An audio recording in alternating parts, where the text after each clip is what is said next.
په جمهوریت کې قومندانانو ځان ته بچګان نه ګډول، ته وایي چې دا رښتیا وایي. سو دواړه لوري تاسو ته نیمه حقایق وایي او د نیمه حقایقو په اساس تاسو په ډلو ویشي. پس تاسو باید په پوره حقایقو پوه شئ. پوره حقایق چې دي، بیرته راځم د فوټبال مسلې ته.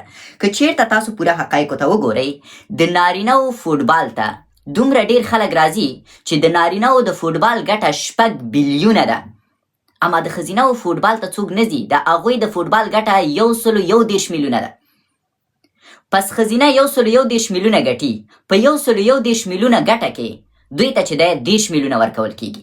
نارینه 6 بلیونه ګټي، اما بیچارهګانو ته په 6 بلیونه ګټه کې 400 میلیونه ورکول کیږي. که د فیصدي اړخ نه حساب کو، نارینه 100 روپۍ ګټي 1 روپۍ ورکول کیږي، ښځینه 100 روپۍ ګټي 100 روپۍ ورکول کیږي. پس په اصل کې خو ظلم په نارینهو کې کیږي.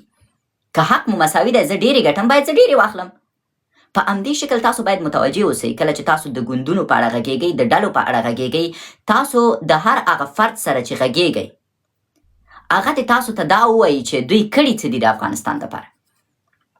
که په جمهوریت کې څوک راځي ماته وایي چې جمهوریت ښه دوره وه، ولې سکوت کو؟ ولې مو موږ پرېښودو طالبانو ته؟ ولې مو امریکا ته سیلابي ونه شوه کولی؟ که چېرته ته راځې ماته وایي چې مشرقي دا دی او چې قنداري دا دی.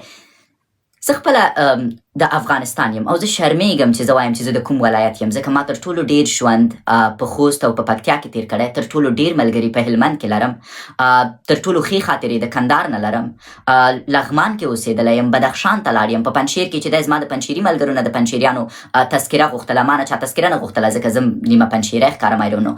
So زه هیڅ کوم زه د افغانستان یم، زه هیڅ کوم د افغانستان ټول ولایتونه د ما دي، اما که یو ولایت شاته پاتې دی د دوی د لاسه شاته پاتې دی. که چېرته پنجشیریان ماته وایي چې ولا د پنجشیر سره ظلم شوی، ځکه د تا سره ظلم شوی چې د پنجشیر مشران یا رهبران لنډغر وه. که تا سم سړي زوی خپل مشر ټاکلی و، خو پنجشیر به یې درته جوړ کړی و. مارشال فهیم د پنجشیر استازی و، امرالله صالح د پنجشیر استازی و، عبدالله د پنجشیر استازی و. په لیاز د خدای تر ټولو غټې چوکۍ تاسو په جمهوریت کې لرلې، اما تر اوسه پورې هم د پنجشیر یو سړک سم جوړ نه شو. تر اوسه پورې هم د پنجشیر عام ولس د توتو تلخان نه بغیر بل شي ته نه دي ناست. تر اوسه پورې هم دننه په پنجشیر کې خلک کورونه د عادي تیږو نه جوړوي. تر اوسه پورې هم د پنجشیر سیند په صحیح شکل باندې جوړ نه شو. تر اوسه پورې هم د پنجشیر کلي ته د پراختیا یوه پروژه ونه لیږدول شو. پس دې کې زما ګناه څه ده؟ ستا مشر چندان سړی نه و. ننګرهار ته ولې کوچنۍ دوبۍ وایي؟ ځکه ګل اغا شیرزی ډېری خلک وایي شرابي و، ډېری خلک وایي عیاش و، ډېری خلک وایي چې فلان و بستان و. ما ته مهمه نه ده د کوم ځای و، ما ته مهمه نه ده څه کاره و. د ننه د ننګرهار والي و، کله چې د ننګرهار والي و که 100 ورته راتله، که شپېته یې خوړلې 40 یې په ننګرهار مصرفولې، د ننګرهار نه یې کوچنۍ دوبۍ جوړه کړې وه. تاسو د کندهار په اړه غږیږئ. د کندهار 80% ډیولپمنټ یا د کندهار 80% پرمختیایي برخه د کندهار د تجارانو له امله ده. تاسو عینو مینې ته لاړ شئ، فکر کوئ په سویزرلند کې. تاسو خوست ته لاړ شئ، خوست جوړ شوی لکه جنت دی.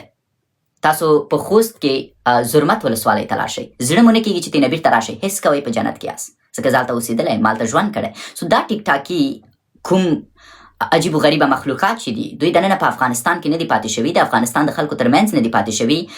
فقط چاره بشري خلک به اوس بېکاره دي، په ټیک ټاک کې مبارزې شروع کړي. بټ د پوینټ از کله چې تاسو خوست ته ځئ، خوست تر ټولو لوکس جوړ شوی. چا جوړ کړی؟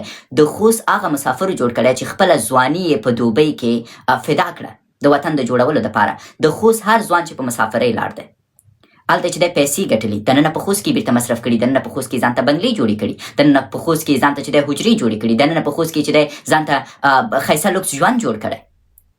بنان که چېرته تاسو وایئ چې خوست وران دی، حتما ستا کلی وران دی، او که ستا کلی وران دی حتما ته بې غیرته یې. که چېرته ته وایئ چې لوګر نه دی جوړ شوی، ورسره خیانت شوی، خو د تا د لاسه خیانت نه دی شوی. که ته وایې چې په پنجشیر کې چې دی لوډه راغله زما کور یې ویوړو، خو ته چندان سړی نه یې. که ته چندان سړی وی، که ته سم رهبر وی، که تا سم مدیریت لره، تا به خپل حق غوښتی و. سو حق همیشه د کور په سطحه غوښتل کېږي، د کلي په سطحه غوښتل کېږي، د ولسوالۍ په سطحه غوښتل کېږي. د هر چا چې کور خراب دی، پوه شه چې د هغې کور مشر چندان سړی نه دی. د هر چا چې کلی خراب دی، پوه شه چې د هغې کلي وکیل چندان سړی نه دی. د هر چا چې ولسوالي خرابه ده، پوه شه چې د هغې ولسوالۍ ولسوال چندان سړی نه دی. د هر چا چې ولایت خراب دی، پوه شه چې د هغې ولایت والي چندان سړی نه دی. تاسو نشئ کولی ووایئ چې ولا د ما په کور کې تشناب بند دی، د شکیب ډېر ښایسته تشناب دی، شکیب ملامته دی. فروټ ما خپل تشناب جوړ کړی، مصرف مې پرې کړی. شاید د تا تشناب ځکه خرابه دی چې وزن دې ډېر دی کمود ته دې ضرر رسولی سو وزن دې کم کړه. سو دا تاسو پورې اړه لري. دا هغه مسایل دي چې تاسو باید د ځوانانو په توګه پې پوه شئ تر څو موږ وشو کولی د دې مداریانو دغه بزنس نور راختم کو چې په بیرغ بزنس وکا، په ملت بزنس وکا، په قوم بزنس وکا. ډاکټر نجیب بیچاره باندې بزنس وکا، خو سړی و شهید شو لاړ. دا هغه عکس ترې اخیستی شاته دې زوړولی ده چې ښځو څه وکړم، ډاکټر نجیب درته بېرته را ژوندی کړم، خو یې نشم کولی. سو د هغه د انځور لګول څه معنا لري؟ که ډېر ډاکټر نجیب ته ژمن انسان یې لاشه د لور خبره یې واخله. که ډېر ډاکټر نجیب ته ژمن انسان یې لاشه لورکۍ بیچاره ته چې دی یو سلام علیکي وکړه، یو تحفه ورته ویسه، یو ایوارډ ورکړه.